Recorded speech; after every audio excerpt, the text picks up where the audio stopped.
Okay. Negative catalysis जो है वो रिएक्शन की स्पीड कम करता है। हाइड्रोजन पेरोक्साइड का डिकम्पोजिशन कम करने के लिए कई बार H3PO4 भी यूज़ किया जा सकता है। सो आपके पास दोनों रास्ते हैं। प्लेटिनम इंक्रीज करता है और फॉस्फोरिक एसिड इसका डिकम्पोजिशन डिक्रीज करता है। We have few more examples of negative catalysis. ये ऑर्गेनिक में आया था हेलोआल्केन चैप्टर में। क्लोरोफॉर्म का ऑक्सीडेशन होता है तो फॉस्जीन बनता है which is a poisonous gas. So वहाँ पर इसका फॉर्मेशन कम करने के लिए, ऑक्सीडेशन कम करने के लिए 1% इथेनॉल, आप चेक कर सकते हो ऑर्गेनिक के नोट्स, वहाँ पर लिखवाया है मैंने। 1% ethanol act as a negative catalyst for the oxidation of chloroform. अगला है TEL, टेट्रा इथाइल लेड। ये भी हेलोआल्केन चैप्टर में था, एंटी नोकिंग एजेंट। वो नेगेटिव कैटालिसिस में यूज़ होता है for the combustion of petrol, ताकि नॉकिंग प्रोसेस कम हो जाए।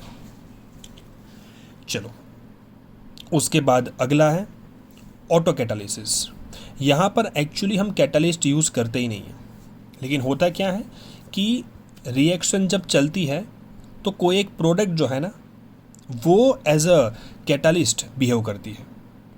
जैसे कि पोटेशियम परमैंगनेट एसिडिक मीडियम में ऑक्जेलिक एसिड को जब ऑक्सीडाइज करता है तो एसिडिक मीडियम में मैंगनीज +7 मैंगनीज +2 में कन्वर्ट होता है, और ये मैंगनीज सल्फेट जो है मैंगनीज +2 वो इसके लिए कैटालिस्ट है।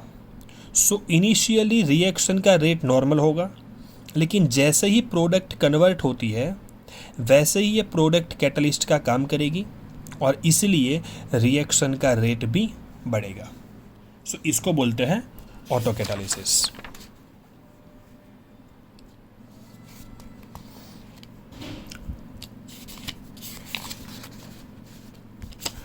चलो, अगला जो हमारा टॉपिक है hydrolysis of ethyl acetate, in which acetic acid act as auto catalysis.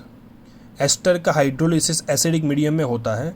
अगर आप एसिड का यूज़ ना भी करो तो भी एसिटिक एसिड बनता है जो यहाँ पर एज अ कैटालिस्ट का काम करेगा। Okay. Next is induced catalysis.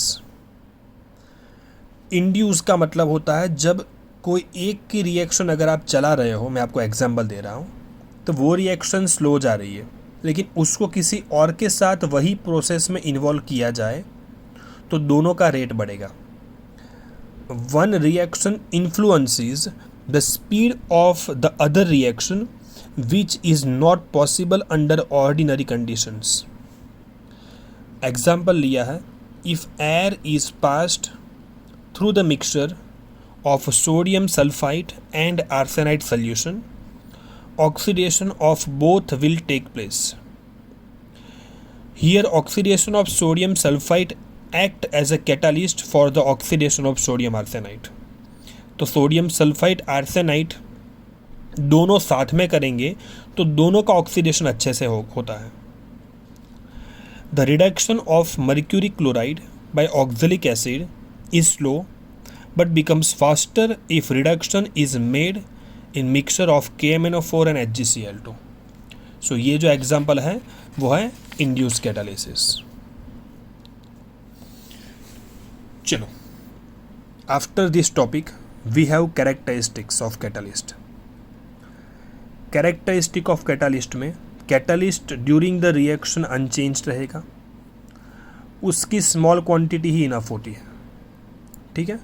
Catalyst कभी भी रिएक्शन को स्टार्ट नहीं करता, वो सिर्फ रिएक्शन की स्पीड बढ़ाता है।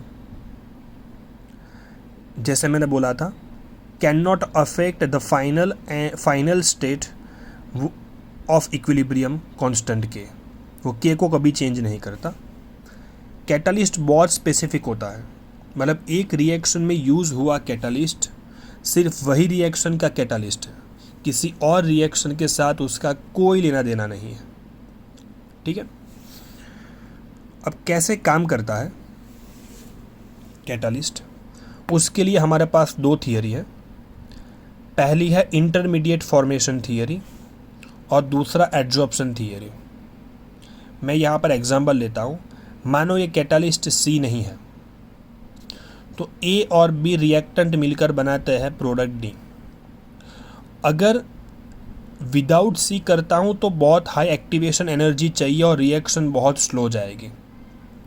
तो अकेली ये यहाँ पर साइड पे मैं लिख के बता देता हूँ कि A plus B it gives D, catalyst नहीं है तो एक्टिवेशन एनर्जी बहुत ज़्यादा चाहिए, 1 स्टेप। अगर मैं कैटालिस्ट का यूज़ करता हूँ तो A plus catalyst C it gives AC complex, और AC complex plus B it gives D product plus catalyst C। ये दोनों रिएक्शन का मिला के जो एक्टिवेशन एनर्जी होता है वो इससे कम होता है। तो अल्टीमेटली हम इंटरमीडिएट फॉर्मेशन नया बनाते हैं जो कि बहुत स्पीड में बनता है। ये दोनों रिएक्शन जो है वो इससे विदाउट कैटालिस्ट से भी फास्ट चलती है। सो कॉम्प्लेक्स फॉर्मेशन चेंज हो गया, देखो यहाँ पर AC बना जो यहाँ पर बनता ही नहीं है। ठीक है, सो इंटरमीडिएट फॉर्मेशन थियरी पहला कंसेप्ट है, और दूसरा एड्जॉर्प्शन थियरी है। एड्जॉर्प्शन में क्या होता है, ये बेसिकली मेटल और गैस की रिएक्शंस में ये थियरी चलती है, मेटल प्लस गैस। मेटल जो होती है, मानो निकल मेटल है हमारे पास, और उसका जो है ना रफ सरफेस चाहिए, क्योंकि रफ सरफेस जो होता है वो एड्जॉर्प्शन बहुत अच्छा करता है। अब निकल के यहाँ पर जो एटम्स होते हैं, ये एड्जॉर्प्शन क्यों करेगा बताऊँ मैं आपको। इसमें जो रिएक्टेंट सरफेस पे होते हैं वो वैकेंट होते हैं, जबकि अंदर के सब तरफ से ऑक्यूपाइड रहते हैं। सो ये जो है वो सरफेस की वैलेंसी को सेटिस्फाई करने के लिए गैस को एड्जॉर्ब करता है। तो जो भी सरफेस के पार्टिकल्स है वो क्या करेंगे, गैस को एड्जॉर्ब करते जाएंगे और गैस के मॉलिक्यूल्स नज़दीक आएंगे जो कि बेसिकली बहुत दूर रहते हैं। ठीक है, सो एड्जॉर्प्शन करके रिएक्शन का रेट गैस के रिएक्शन में बढ़ाया जा सकता है। ठीक है।